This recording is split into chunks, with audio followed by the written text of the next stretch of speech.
Hello students, welcome to Machines 2 lab once again, and let us go for one more experiment today, that is brake test on 3-phase squirrel cage induction motor. So we know that induction motors are of two types, one is squirrel cage induction motor and slip ring induction motor or wound rotor. So in general we go for this brake test on squirrel cage induction motor. So in this particular experiment, so we are going to start this induction motor with the help of a star delta starter, because already we have seen auto transformer starters in the previous experiments like no load and rotor block test on 3-phase induction motor. So we go for a star delta starter here, because even starters are also to be introduced in the lab. Hence we are going to take star delta starter as shown here. Yeah. So we know that induction motors are mostly employable across the world. Almost we can say that 80 to 85% motors are employed on induction motors. So we will go for now, before going to induction motor circuit connections, let us see the circuit diagram here. This is the circuit diagram for the brake test on induction motor, where you can see here, this is the brake drum and this is the 3-phase squirrel cage induction motor. And from this diagram itself we can say that inner part of this is having a circle, inside that again small holes type are inserted. That indicates what? The squirrel cage rotor, and these are the 3 windings that are employed in the armature, that is stator of 3-phase induction motor. So this is the input side, and these are the measurement devices, and this one is the star delta starter and induction motor. If you see here, from 3-phase input we are going to take a voltmeter connected across 2 lines and an ammeter in series with the motor, and of course a double element wattmeter. So you can say here double element wattmeter is represented like this.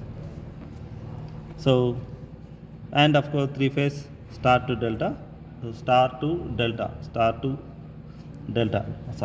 delta to star starters here. So these are the windings. A1, A2 is one winding, B1, B2 is another winding, C1, C2 is another winding. So the ammeter common and voltmeter common are connected to one line. Ammeter other end is connected to another line Y, and ammeter other end is connected to M, and MB is shorted, because whenever we take a double element wattmeter means 3-phase wattmeter. So always we need to short M and V, and L is connected to the winding terminal A1. L is connected to, not here, L is connected to star delta starter. So for this star delta starter we are going to have again 3 terminals, L1, this is L2, and this one is L3. So for starters also you are going to have L1, L2 and L3. These 3 are starter input terminals, and motor output terminals are always represented as A1, B1, A2, B1, B2, C1, C2 are the winding terminals of 3-phase induction motor. So, and of course MV is shorted here, and you can see here the C is, this is the C common terminal. This should be connected to Y phase as well as L2 starter L2 diagram. And of course from B phase also connected to M, L is connected to L3 of the starter. So once if we are having the knowledge of the circuit diagram for brake test on 3-phase squirrel cage induction motor, then we go for nameplate details. So the nameplate details are shown here, where you can see here, this is squirrel cage induction motor, power rating of this is 3.7, ampere rating 7.5 amperes, and volt rating is 415 amperes. Of course speed of induction motor is 1430 rpm. Radius of the brake drum is taken as 0.114 meters, because in this we are going to apply brake, that is we are going to load the induction motor mechanically. So we need the measurement of radius of the brake drum also. So once you have the knowledge of that, then we go for nameplate details. So the ammeter rating, already we have seen 7.5 amperes as the current rating. Therefore the nearest range of this ammeter is 0 to 10 amps, and type of instrument is MI. Similarly, voltage rating, since we are applying directly line voltage, so the nearest voltage range is 0 to 600 volts MI. Therefore double element wattmeter rating is 10 amps, 600 volts, and since you are loading it, we need to go for UPF wattmeter. After deciding these ratings of ammeters, then we go for connections. So as per the circuit diagram, please do remember here, this is input side, where you can see L1, L2, L3. L1, L2, L3 is nothing but the input lines, input side. From input, we are going to give the metering instruments. That is, from L1, you can see one is connected to ammeter common terminal, the other one is connected to voltmeter common terminal. See here, this is another wire. And voltmeter other end is connected to L2 of the input. Again from L2, please observe, it is connected to common terminal. Internally, these two common terminals are internally already connected, so no need of giving external connection. Again from this common, it should be connected to L2 of starter, because in the starter itself we can see a C and it is connected to L2 of starter. So this is L2 of starter. So now ammeter other end, that is 10 amps. 10 amps range is connected to M, where you can see it. Ammeter other end is connected to M, so it is shown here M. And since we are considering double element wattmeter, we need to short M and V terminals. So M and V. So M and this is the V terminal. This is shorted with yellow wire. And L of wattmeter is connected to L1 of the starter. So L of wattmeter, this is L, it is connected to L1 of starter.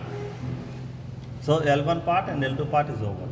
Now coming to L3, you can see here L3 is connected to M. So from here is connected to M, and M we are shorted again, and L is connected to L3 of the starter. So like this we are going to have three terminals, input side and our starter side L1, L2 or 3 are connected. And remaining connections, that is from starter A1, B1, C1 to A1, B1, C1 of induction motor. You can see here A1 of starter connected to A1 of winding, B1 of the starter is connected to B1 of the motor winding. Similarly, C1 is connected to C1, A2 to A2 and B2 to B2 and C2 to C2. So that is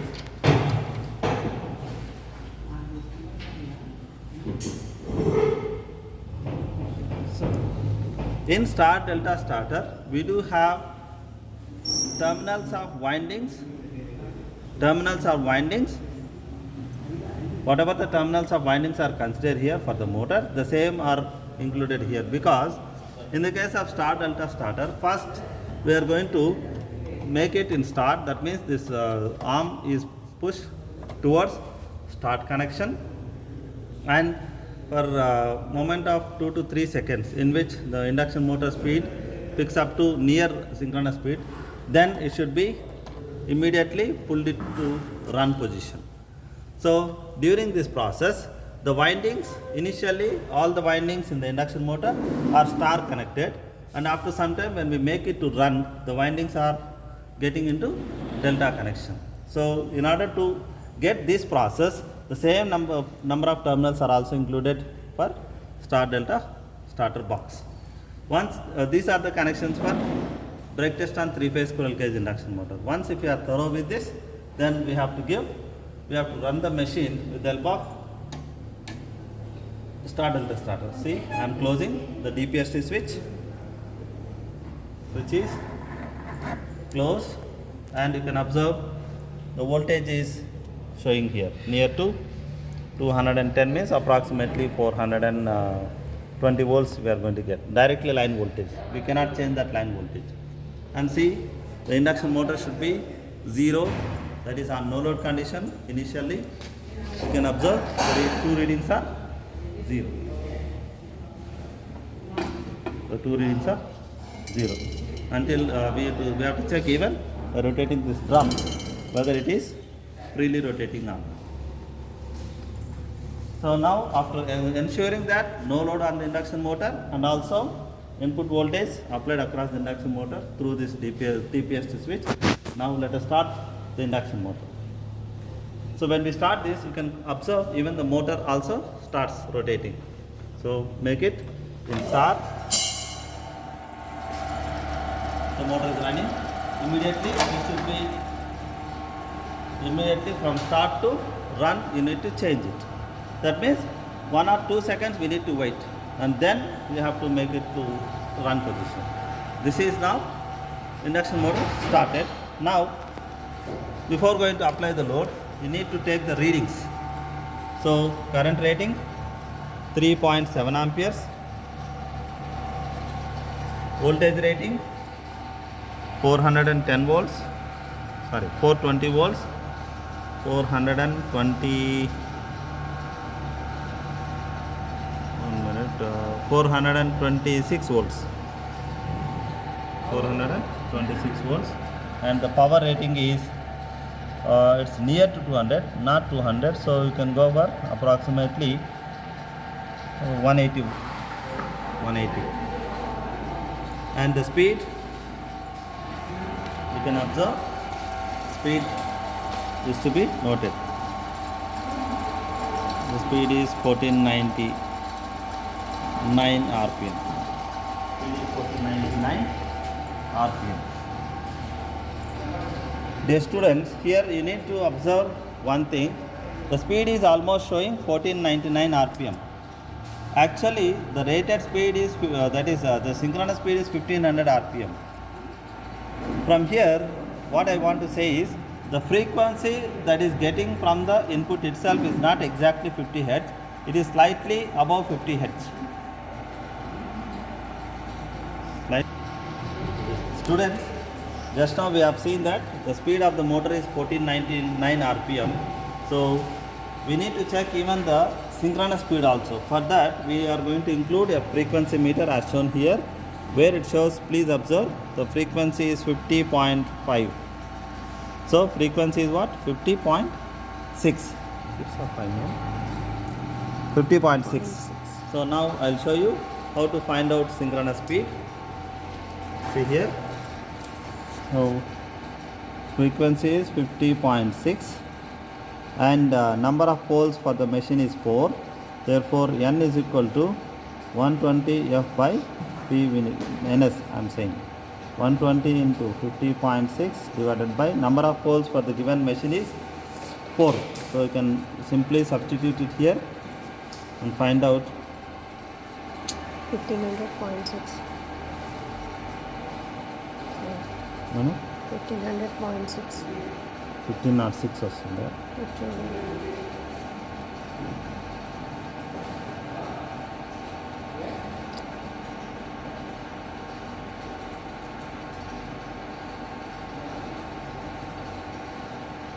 So you can say it 120 into 50.6 divided by 4. So you are going to get NS is 1580. So in this case, the synchronous speed is 1580 RPM. Why I am mentioning is because for the slip, you are going to find out slip here, that is NS minus NR by NS into 100. So definitely this NS is not 1500 in this case, it is 1518 RPM. With respect to this NS only, you need to find out the slip. So first reading is over now. Spring balance readings, T1 is 0, T2 is 0. Okay, now we need to apply the load. I'll show you how to apply the load. Gradually increase this load until you need to check the reading there of 4 amperes. Here. So you can observe the current rating is 4 amperes. Voltage rating is not going to change, it will remain same. Power rating is 200, exactly you can say it as 290 290. You can observe spring balance readings. This one is 1 and here it is 4 kg. So T1 is 1 kg, T2 is 4 kg. Speed we need to measure. Speed we need to measure. You can observe the speed is 1494 rpm. Speed is 1494 rpm. No need to measure frequency again. Frequency will always be remaining same. Okay. Now again apply the load until you get 4.5. You can go for instep for the current. And so you say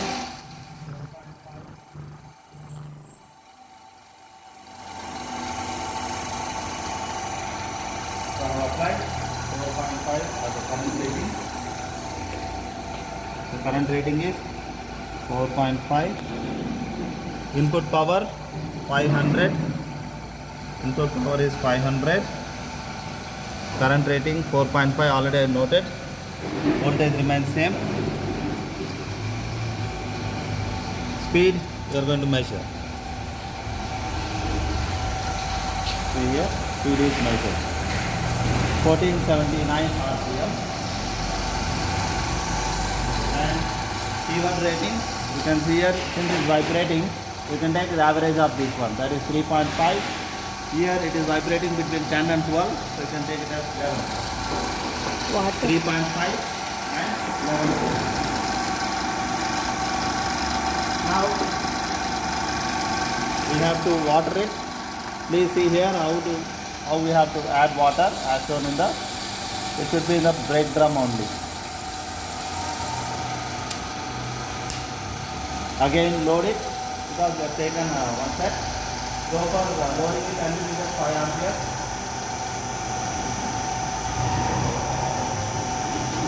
So 5 ampere. You can observe the speed that is T1 4 kgs and T2 16 kgs. T1 is 4 kgs, T2 is 16 kgs, and speed you can measure it. 1470 rpm. 1470 rpm. Voltage remains same. Current rating. Okay, 1 minute. We need to apply 5 ampere. Since we have water,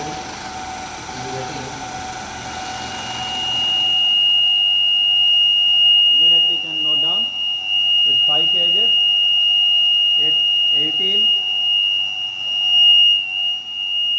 5 kg and 18. Current rating 5 ampere. Voltage rate. Speed is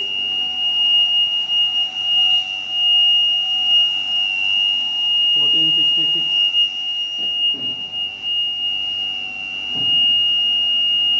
Power 640. Now again load it. Water it please.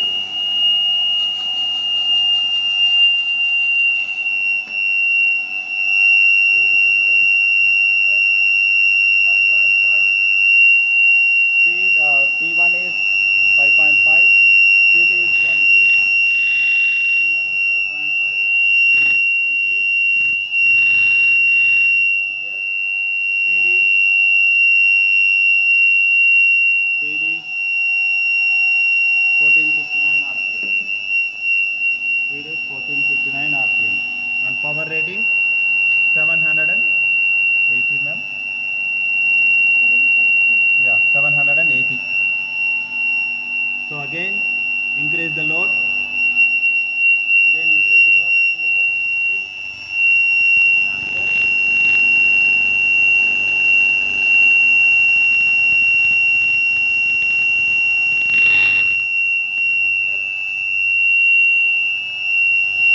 Take down the reading very fast. 1450 rpm. 6 kgs. 23, 1450 rpm and power rating 900. So go for increasing the load.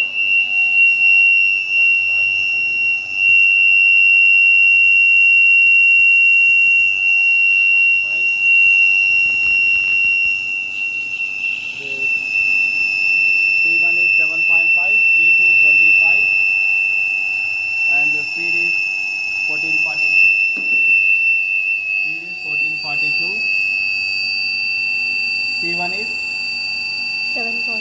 7.5, T2 25, and input current is 6.5, wattage rating 11,050, 1000, sorry, no, it is 980. Next, last reading, we need to go for 7 ampere.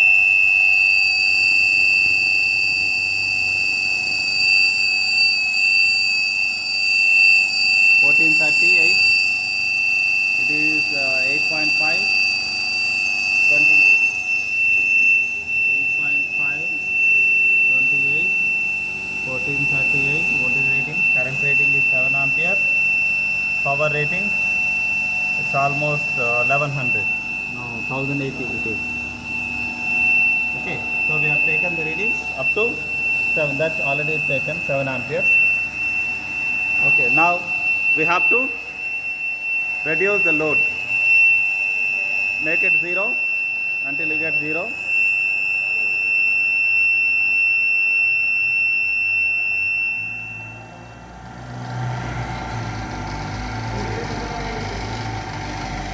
We should be a little bit far away from the brake drum because the water that is inside will be hot, so we should be careful here. So once the load is 0, then slowly just push this stop button, then the induction motor gets stopped, and remove TPST switch. So this is how to take the readings from 3-phase, that is brake test on 3-phase squirrel cage induction motor, and all the readings are tabulated as shown. This is the tabulation. Later on we need to calculate and find out what is torque, what is the output power, then slip, power factor, this is torque, T1 difference T2 into RG, and P output we need to calculate, which is obtained from formula 2 pi nt by 60, where n is the speed, and slip.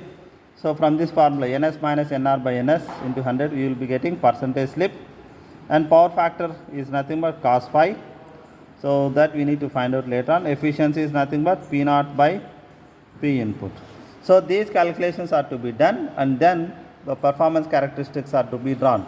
So the performance characteristics are nothing but, we are going to draw the characteristics between, see here, current, the torque, speed, and efficiency with respect to the output power. So this is expected graph, and approximately whatever the characteristics that we are going to get experimentally should be similar to what we are going to see in the expected graph. Okay. So that's about what? Conduction of experiment on brake test on 3-phase squirrel cage induction motor. So that's it. Thank you very much.